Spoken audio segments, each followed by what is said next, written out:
Спасибо большое, что пришли на мою презентацию. Я поговорю с вами о дешевке файлов и словами пароль. Просто напомню, что это такое. Потом мы пока покажем наш софт. Проблема с... And at the end of this session, I will answer some questions. So, as you may all know, when you want to log to a system, you have to enter your password. Then this password value is hashed with a one-way hash function. This result is compared to a file, for example, etc shadow in the case of Linux. If the two value match, then you have access to your system, otherwise you are rejected. Password cracking is just the art of getting the password value only from the hash. So the attacker just has the hash file, the file which contains the hash, and want to get the password value from it. The main simple approach for that is called brute force. So first you get the file, then for each possible password value you compute the hash of this value until you find a match in the file. This approach is quite simple. You can iterate over the password value, so you just need computational power. You don't need any memory, and it's the most basic approach for password cracking. Another common approach is called pre-computed dictionary attack. It's also simple. You create a database once of password and the corresponding hash of this password, and then for a given password hash, you just have to look up to this table and see if the password is inside. If yes, you just output the password value. So it can be seen as the opposite of the brute force approach, because in this case, as soon as you have created this database, you only need one database lookup to get the password, so you need a lot of memory to store the database, but you don't need any computational power. Then there is a trade-off between brute force and pre-computed dictionary attack. It's called rainbow table attack. So I won't enter into the detail for this attack, but the main idea is you store the first and the last column of this table, and then with hash and reduction function computation, you can crack a password. So you can really do a trade-off between computation and memory storage. It's really a trade-off between the two previous attacks. So one common and well-known countermeasure is called salting. The idea is just to hash a salt concatenated with a password instead of only hashing the password. And then the salt is a public value and it's stored in the hash. It's a public value. So then if you generate randomly your salt, it makes dictionary and rainbow table much more difficult, but it doesn't change anything to brute force because again, you just iterate over the password value. You know the salt because it's public. So as you may know, salt is now implemented in most modern systems. For example, Linux uses a randomly generated salt with 5,000 iteration of SHA-512 as the hash function. So password cracking is a problem which has been well studied. There exist several optimized tools like John the Ripper or Hashcat.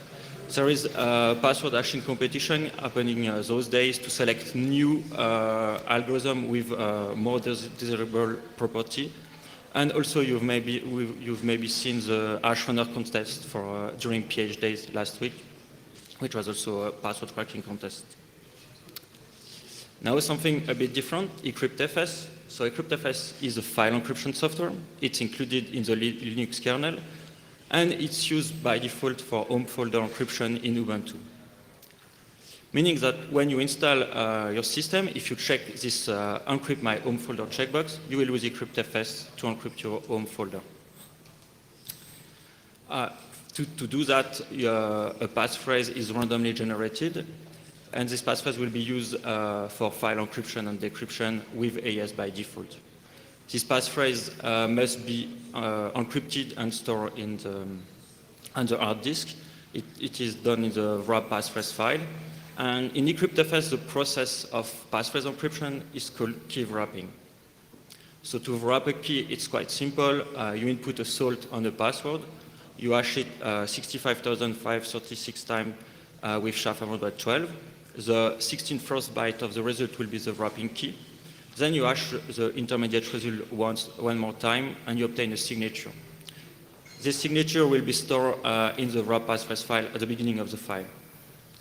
Then you use the generated wrapping key to encrypt the passphrase with AES, and you store the wrap passphrase in the same file.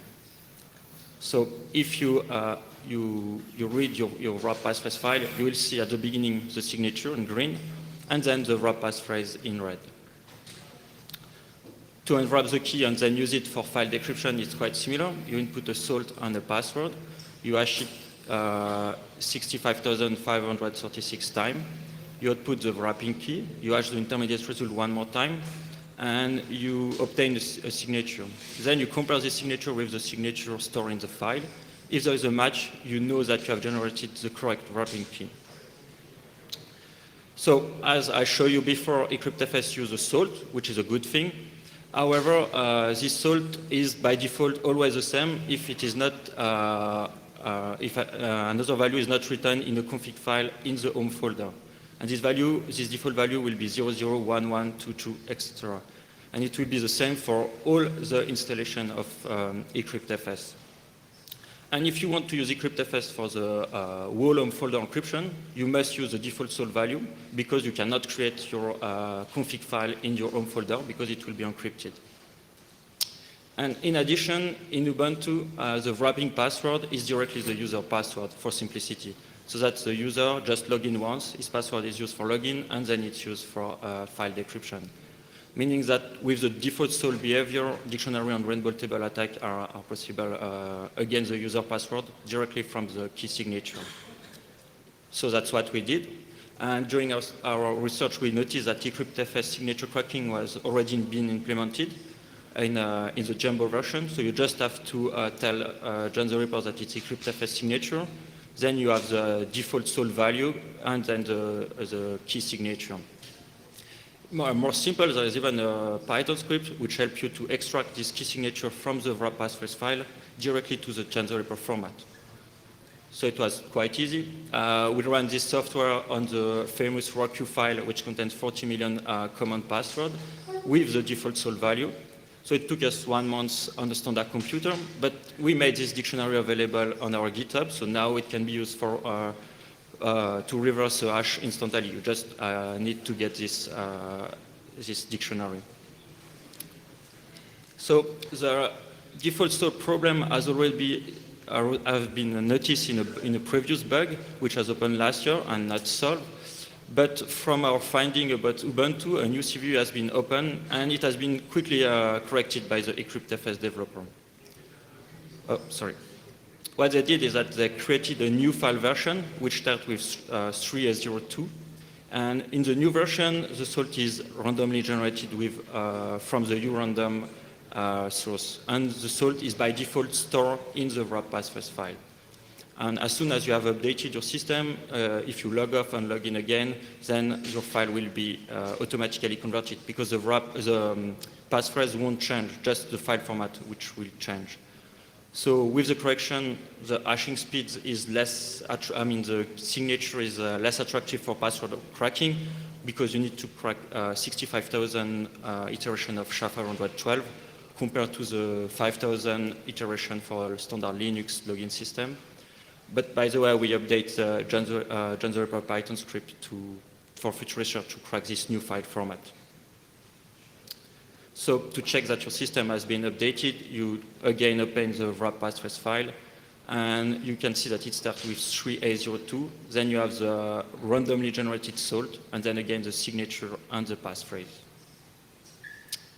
So to sum up, we've seen that as soon as the password is used for something else that login, even the hash version of the passphrase, it increases the attack surface. So we need to be really careful when we use such feature.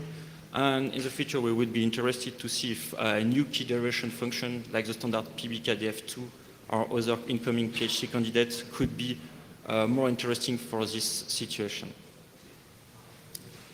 Thank you for your attention, and if you have any question, I will be pleased to answer. Thank you.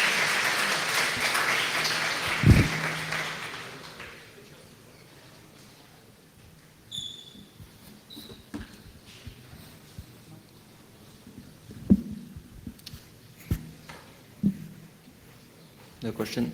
No question. Thank you. Thank you. Thanks a lot.